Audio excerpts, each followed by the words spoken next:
Ferrari and its fans. 11 cursed years of oblivion since Michael Schumacher had a horrendous skiing accident in Switzerland where he suffered a severe brain injury. A blade that pierces the heart of those who, like us, grew up witnessing the almost irrational feats Michael Schumacher displayed throughout his career. The respectful silence imposed by the family of the 7-time Formula One world champion, repeatedly threatened by cowardly attempts to reveal the current condition of the F1 legend, hurts. No use denying it. One of the greatest champions in the history of Formula One is too often forgotten by the media, who never tolerated his way of communicating. Despite everything, Michael Schumacher, embracing the cause of the prancing horse, succeeded where everyone else failed. The ace from Kirpin left the team that was both drivers and constructors world champion, namely Benetton, in order to revive the fortunes of a squad left with little more than its name. Unlike other great champions who have always and only desired to sit in the cockpit of the best car on the grid. Certainly, he didn't come to Maranello for a pittance, as lawyer Gianni Agnelli once remarked. Michael was aware that there was a lot of work to be done at Ferrari to return to fighting for success. The Ferrari Renaissance of the early millennium has a clear origin. The 5 consecutive world titles behind the wheel of Maranello's cars were the logical consequence of a team restructuring process in every aspect. Not least, a marked change in mindset, aimed at continuous improvement despite already being the technical benchmark of the category. A mindset that cannot be bought at the market. It is a gift from Mother Nature, not something that can be constructed. We are talking about a person capable of drawing charismatic figures to himself through a team spirit that goes beyond the rhetorical adage of winning and losing together.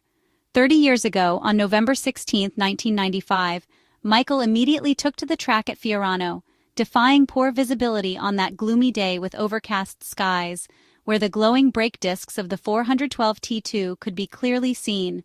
That morning, we witnessed the last single-seater of the Scuderia, powered by a 12-cylinder engine from the historic Italian team. 30 years later, Maranello will welcome the driver who has broken many, if not all, of Michael's records. This is not intended to compare the arrival of the German driver with that of Lewis Hamilton. There are simply too many different factors that make any kind of comparison impossible. Certainly, the arrival of both has generated and is producing an almost frenzied anticipation, though of a different nature among the sea of Ferrari supporters. Michael Schumacher had to revive a team in intensive care, considering the competitive level of the historic Scuderia in the mid-90s. Lewis Hamilton, on the other hand, is tasked with a different challenge. He must reaffirm his immense talent and prove that he can win anywhere, even in the team most exposed to every kind of media pressure, fueled by the sporting passion of a nation and its fans across the globe. In a sense, Lewis Hamilton could ignite a new red renaissance whose torch might later be passed to Charles Leclerc, if only due to generational reasons. It's a story that closely resembles the 1984 Formula One season when Niki Lauda clinched his 3rd world title by beating Alain Prost by just half a point. The Austrian concluded his remarkable trajectory in the most important motorsport series, while Alain Prost in the following years became F1's professor. This, at least, is the hope of true fans of the prancing horse, who refuse to take sides in foolish factions that prioritize the driver currently in red over the good of the historic Italian team.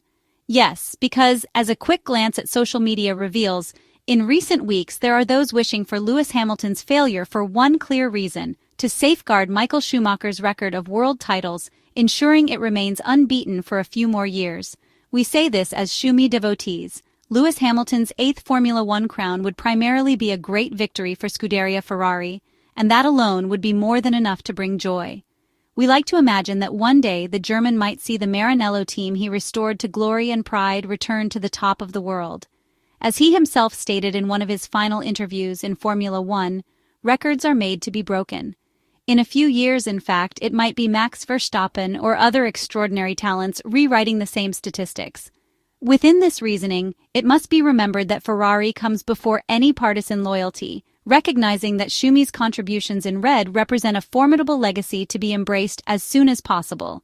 Looking ahead to the British driver's debut with the Maranello team, there is a clear short-term target: 1,000 kilometers in 4 days. This is what Lewis Hamilton will have at his disposal to get acclimated to Ferrari's working methods before the unveiling of the 2025 Formula One car, which is set to take place on February 19th, and the intense schedule that will follow, including a filming day and 3 days of collective testing at the Bahrain International Circuit. The Maranello technicians and engineers have planned a flexible testing program to ensure the best possible weather conditions given the limitations of January. The goal is to secure test days with acceptable track conditions to complete the long-planned work.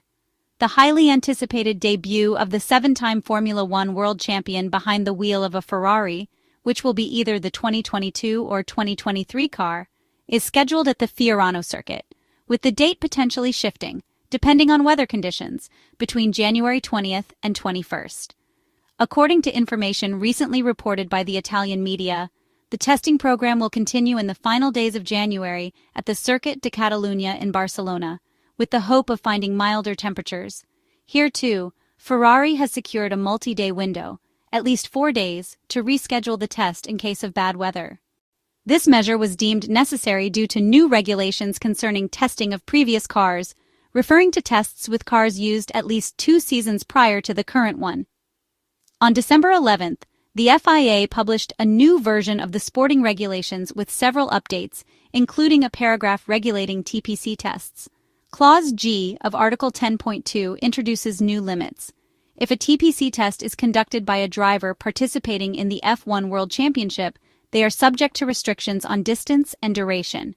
A maximum distance of 1,000 kilometers per calendar year has been introduced, which can only be completed over a maximum of 4 test days. For drivers not registered in the F1 World Championship, the test days increase to 20, with no mileage limits. For Lewis Hamilton, every lap will be crucial, especially now that mileage has been capped.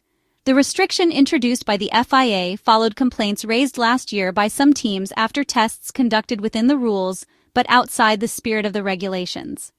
One of the most discussed cases was a test day organized last June by Red Bull at the Imola circuit, where world champion Max Verstappen took to the track with the 2022 car for some technical checks, clashing with the original purpose of TPC tests, to offer an opportunity for drivers needing to familiarize themselves with the handling of an F1 car and working methods. The 1,000 kilometers allowed by the regulations provide a driver the chance to acclimate and become familiar with the working system, a scenario applicable to Lewis Hamilton, as well as any driver preparing to debut with a new team.